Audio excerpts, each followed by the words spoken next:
both you and Frank have been very constant. You know, you've never really like not been around. You know, so I don't understand where the validation stems from, like wanting that. I don't get it, but I find that is one of the biggest things that I struggle with. Okay.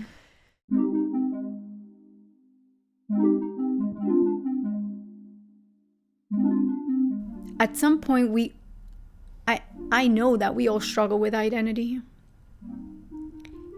And at some point we realize that we are enough just as we are.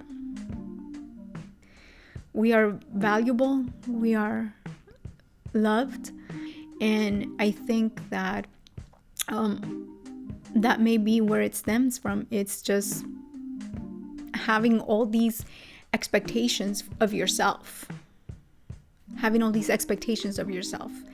And then to add to that, having all these relationships where it didn't work out. Not necessarily a relationship with like a boyfriend or a girlfriend. It could also be like a failed friendship relationship, you know, and just having those, then it adds on to like more expectations of ourselves that we feel we didn't meet or that we feel we needed to meet. Mm-hmm. And so that can add on even more to feeling the way you feel, you know. And so, but once we are grounded and secure and we accept that we are enough, and I think that's when it's gonna kind of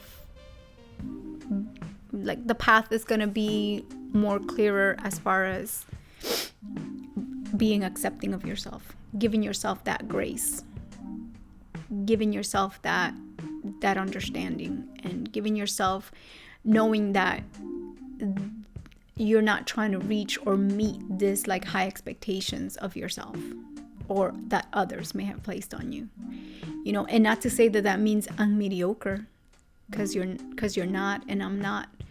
It just means that I am willing to accept that I am enough, and where my worth stems from and where my validation stems from. And so I can be confident, you know, in who I am without having that validation.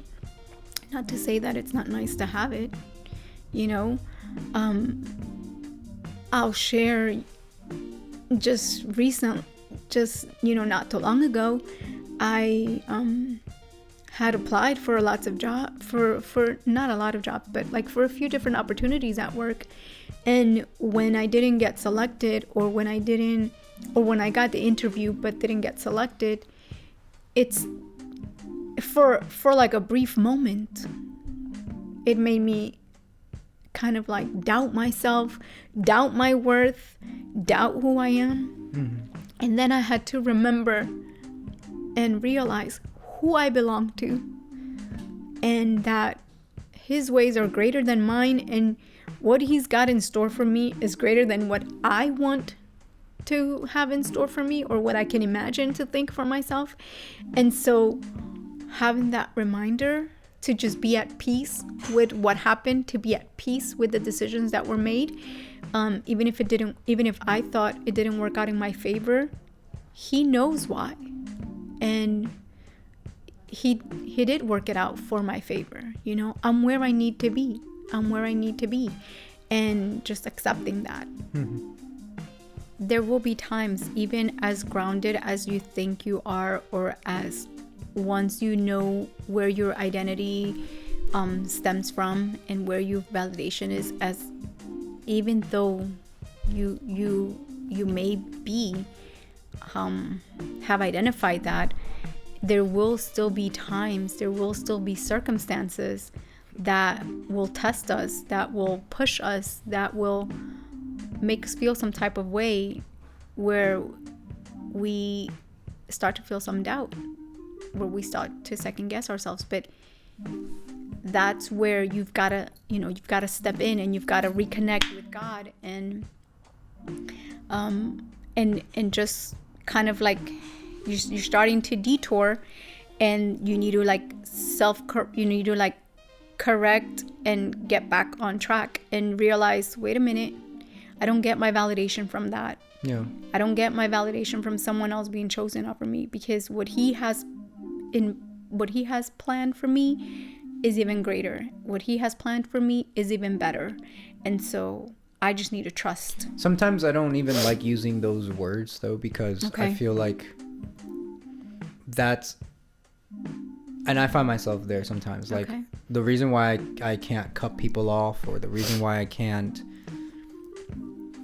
go into the headspace of like, forget this person or whatever, the situation, forget that situation, that closed opportunity. I'm better than that, or I'm gonna get a better opportunity. Gotcha. And then that just kind of taints the energy within the situation. Like it taints your heart a little bit. So something that was new to me even this year is like getting out of a relationship, and then not even wanting to think of the phrase like someone is gonna love me better, or I'm gonna love this other person better. It's I'm just gonna love them differently. This person's gonna love me differently, because I don't think it should dismiss the things that were prior to it. Same thing like with the job, like there's gonna be just a better opportunity. Like, you know, the person who got that opportunity at your job is celebrating, like that's what they needed or what they wanted. You will have a different opportunity. You know what I mean? I like that term a lot better. And I learned it this year because that's what, you know, what was going on. And a different outcome, I guess. Yeah, because then you don't take away from anyone else's like experience. Like I feel like when you say that, it's kind of like, oh, well, they're like, and this is where I'm gonna be. And it's a different, you know, completely different mindset. Yeah, I mean, I know that when I express that, I'm not coming from a place of I'm above you, of course, or I'm better than you, but I am coming from a place of I know my worth, and I know who I belong to. Yeah. And I know that he's gonna make a way for me, one way or another. He's gonna make a way, and because his ways are better than what I could imagine or think for myself, then that's why I guess I express it in that way. And well, that's why like it's hard for me to express it in that way, because I feel like me knowing myself as the hothead as I can be, it's coming from a place of being haughty or cocky. Yeah, that will fuel it a little bit, and then it adds to the fuel. And so it's like, if we're talking about the job opportunity as an example, like I didn't get that job opportunity. Well, you know what? Forget that. Like it wasn't for me, and like I don't need it. I'm gonna work twice as hard on the We're Human podcast, and I'm gonna be in a much higher place. I'm gonna be doing a lot more, making much more of an impact, making more money. You know what I'm saying? Like that's gonna become the drive, and then that drive gets tainted because I'm putting all this energy into this project of mine with like the wrong intentions, not coming from a humble perspective or something with more authenticity. And same thing with like relationships or anything really. It's just like, well, it'll be a different outcome, it'll be a different experience. You know, it's different. It's supposed to be. You don't want the same thing of what you had, you know. I think what you hit on it though. It has to come from a humble perspective. Yeah. And I don't think that, like, let me correct myself. You can still say those things, but it's where you're going with it. And I think that as long as you're coming from a humble perspective or a humble mindset, it's okay, because that opportunity was given to someone else, because that was what was for them. Yeah. That was what was set aside for them. That was what was best for them. And then for me, it's going to be something else, something different. But also you're not going to settle.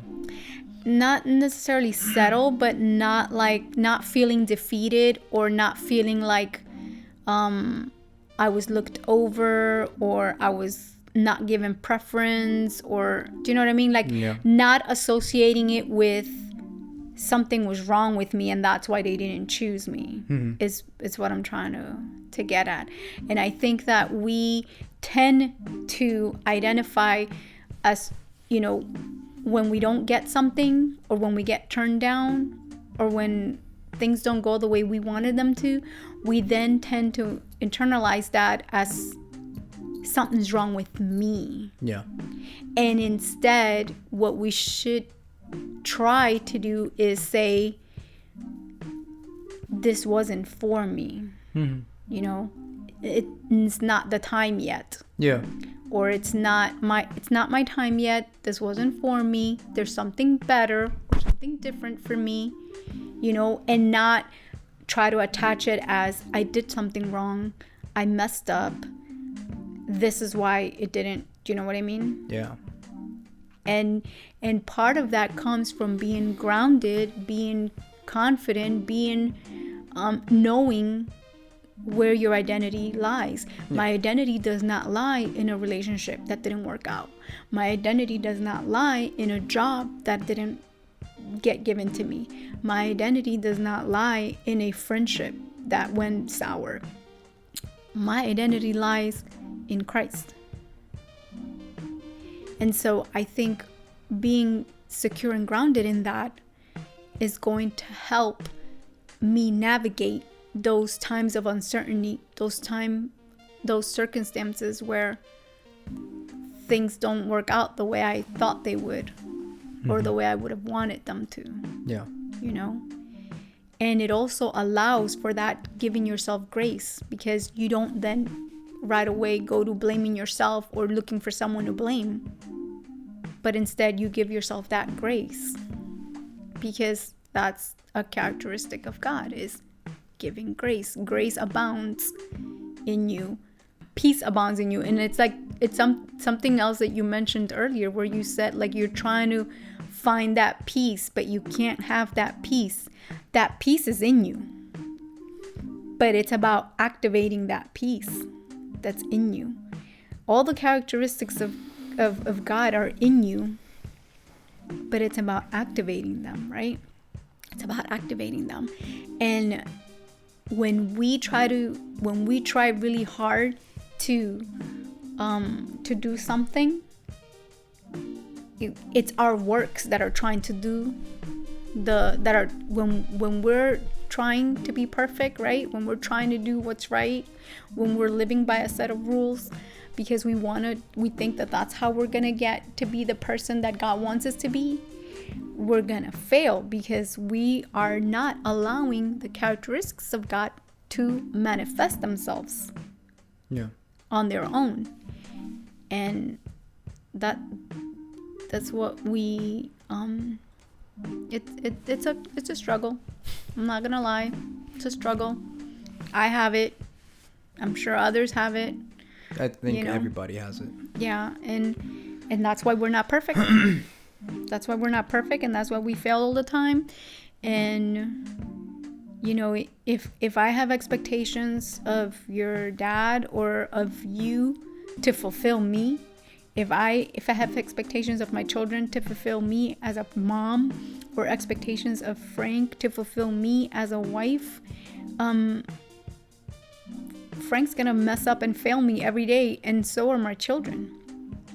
But my expectations are on God. And because my expectations are on God, he remains constant, and he cannot fail me. He does not fail me. And he allows me to see my spouse and my children with grace.